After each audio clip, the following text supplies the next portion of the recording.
રાજકોટમાં પ્રજાપિતા બ્રહ્માકુમારી ઈશ્વરીય વિશ્વવિદ્યાલય દ્વારા શ્રીમદ ભગવદ્ ગીતા જ્ઞાન ટ્રેનિંગ શિબિરનું આયોજન કરવામાં આવ્યું હતું।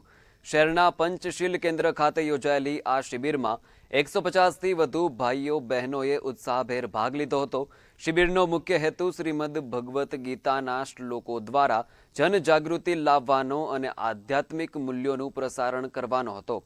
બ્રહ્માકુમારી બહેનોના જણાવ્યા મુજબ શ્રીમદ ભગવદ્ ગીતા શાસ્ત્ર અને શસ્ત્ર બંનેનું કાર્ય કરે છે, તેમજ આજના યુગમાં વ્યસન અને ભ્રમિત માર્ગ તરફ વળી રહેલા યુવાધન માટે ગીતા જ્ઞાન અત્યંત ઉપયોગી સાબિત થઈ શકે છે।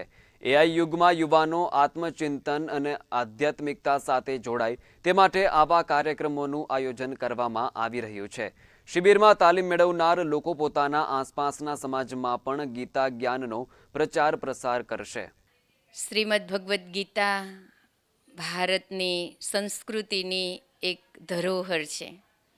આ વિષયને લઈને બ્રહ્માકુમારી રાજકોટ દ્વારા 3 દિવસ માટે 7, 8 અને 9 જૂન શ્રીમદ ભગવદ્ ગીતા ટ્રેનિંગનું આયોજન કરવામાં આવેલું છે, જેમના ઉદ્ઘાટન પ્રસંગે બ્રહ્માકુમારીસના ગુજરાત ઝોન ડાયરેક્ટર ભારતી દીદી, આ વોર્ડના કોર્પોરેટર પણ ઉપસ્થિત રહ્યા। ત્યારબાદ આપણા નવનિયુક્ત મેયર નેહલભાઈ શુક્લે પણ મુલાકાત લીધેલી। આજે આ ટ્રેનિંગનો લાસ્ટ દિવસ છે।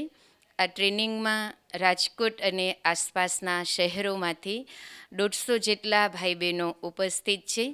પ્રતિદિન સવારે 9 વાગ્યાથી 1 વાગ્યા સુધી શ્રીમદ ભગવદ્ ગીતાના શ્લોકનું પઠન, મનન, ચિંતન તથા એને સ્વરૂપમાં લાવીએ અને શુદ્ધ સંસ્કૃતના ઉચ્ચારણને શીખી અને અન્ય લોકો સુધી શ્રીમદ ભગવદ્ ગીતાનો સંદેશ આપવો એ અમારી આ ટ્રેનિંગનો મુખ્ય લક્ષ્ય છે।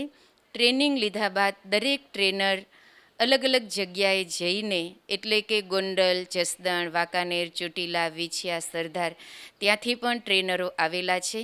ખાસ કરીને આજનો યુવા વર્ગ જે વ્યસન તરફ જઈ રહ્યા છે, ડિજિટલ પણ એક વ્યસન છે, મોબાઈલ વગર ચાલતું નથી, પણ અમે એવા અનુભવના આધારે કહીએ છીએ કે ભગવદ્ ગીતા દરેક સમસ્યાનું સમાધાન છે। એટલે ખાસ કરીને આજની ટ્રેનિંગમાં લગભગ યુથ 50%થી પણ વધારે છે। એ બીજાને સંદેશ આપી રહ્યા છે કે જો આપણે આ ગીતાના શ્લોકનું મંથન ચિંતન કરીએ તો ટેન્શનથી આપણે હળવા થઈએ, દરેક સમસ્યાનું સમાધાન મળે છે અને ડિજિટલથી આપણે થોડા દૂર રહીએ છીએ। તો જરૂર છે ભગવદ્ ગીતાનું દરેક કંઠસ્થ કરે, મનન કરે, ચિંતન કરે અને પરમ શક્તિના અનુભવ કરે। 3 દિવસથી એટલો આવનાર લોકોમાં ઉમંગ ઉત્સાહ છે। અમે જ્યારે ટ્રેનિંગનું આયોજન કરતા હતા ત્યારે એવું વિચારતા હતા કે 50થી 60 લોકો આવશે, પણ 150 લોકો પ્રથમ દિવસથી જ કન્ટિન્યુ આવે છે। આવી ગરમીમાં અને બિઝી લાઈફમાં, અને જે ભાઈઓ આવે છે વર્કિંગ કાર્યક્રમમાં છે છતાંય આવે છે, એનાથી અમે એવું ફીલ કરીએ છીએ કે ઘણા લોકો સુધી અમે પહોંચી શકીશું અને ઘણા લોકોને આ સંદેશ આપીશું અને ઘણાના જીવનમાં એક સકારાત્મક પરિવર્તન આવશે એવું અમે 3 દિવસમાં જરૂરથી ફીલ કરી રહ્યા છીએ।